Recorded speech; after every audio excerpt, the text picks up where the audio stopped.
Hi guys, in this lecture we want to apply the structured system to create motion graphics from within After Effects.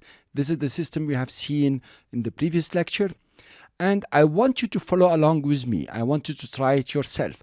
It's very important before we go to explaining everything about shapes, text and so on, that you already have some clue of what we're doing.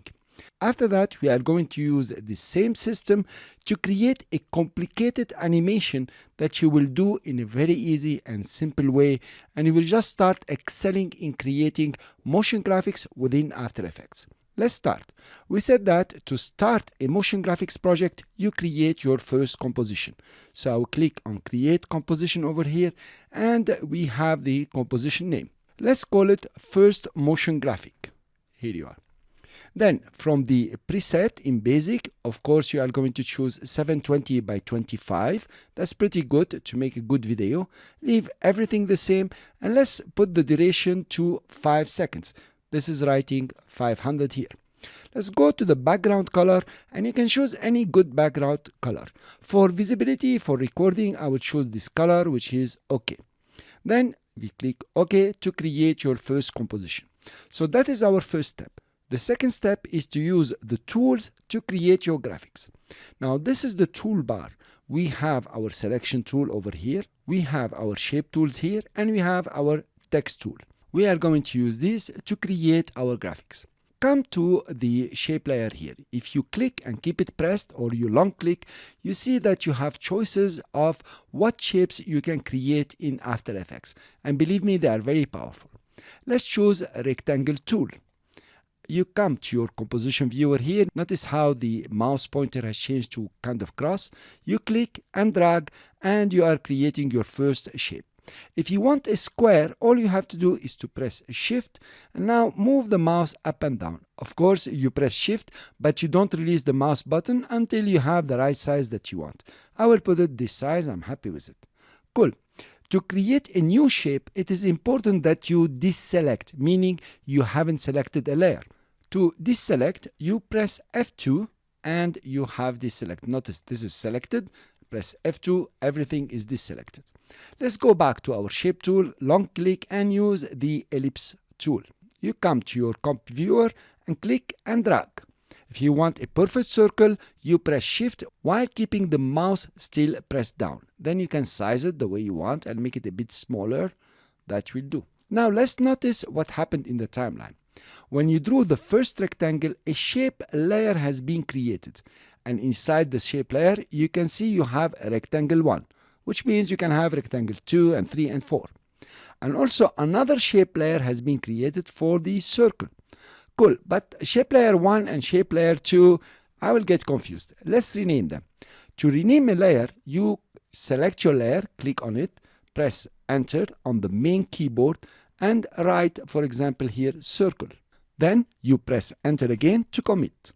You go to the second shape layer. This is the rectangle. Press Enter and write rectangle. Press Enter to commit. Cool. So now we know which shape is which. This is the circle. This is the rectangle.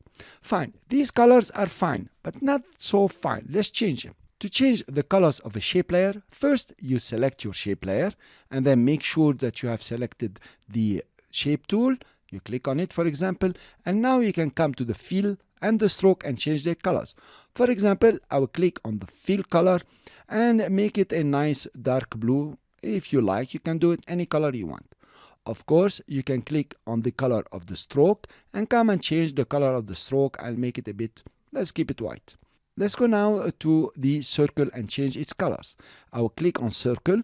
Make sure you have selected your shape tool, and then you can click on the fill color here, and let's make it a bit darker gray, for example, just to change things around. Cool. And let's keep the stroke white. Now the stroke size is 7. Of course, you can come and scrub it down and up, make it any size you like. We're cool with this size. Now let's add some text. To add text, you come to your text tool. You will long click and you can add either horizontal text, text that's written this way, or vertical text, text where the characters will be on top of each other from up to down. I will choose horizontal type tool. Come to your composition viewer and just click inside. the character panel has opened. If it did not open and you did not set your workspace, you can come to Window and check the character panel. It will open over here. Now I will start writing. I will write motion graphics. To have a new line to write under motion within the same text layer, I will press enter within the main keyboard, not the numeric keyboard. Here it is, and I will write graphics. To exit editing the text, just go to your selection tool here, click on it, and now you have selected the layer. You can still come to the character panel over here. You click on it. You can make your text bigger, smaller, whatever you like. I will undo this. You can change the color if you'd like, any color you want. You can make the spacing in between line bigger or smaller, whatever you like. Now we have all our layers. Let's notice something else here. If you click on the rectangle, you notice that you have here a kind of circle with 4 lines. This is called the anchor point.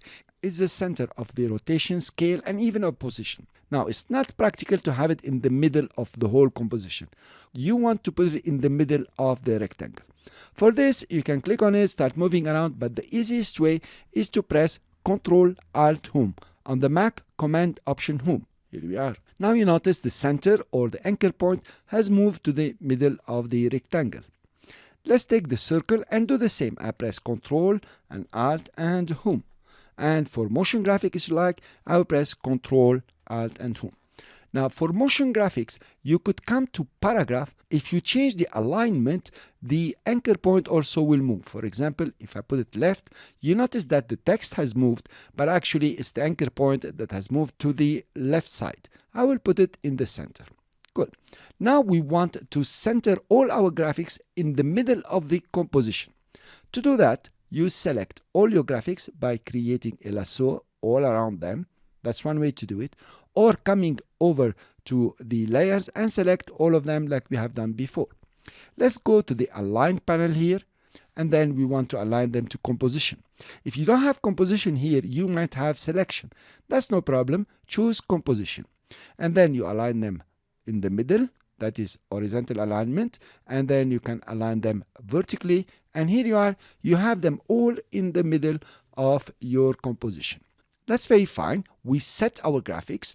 That's the second step. Use the tools to create your graphics. Now we will animate them, and we will do that in the next lecture. See you then.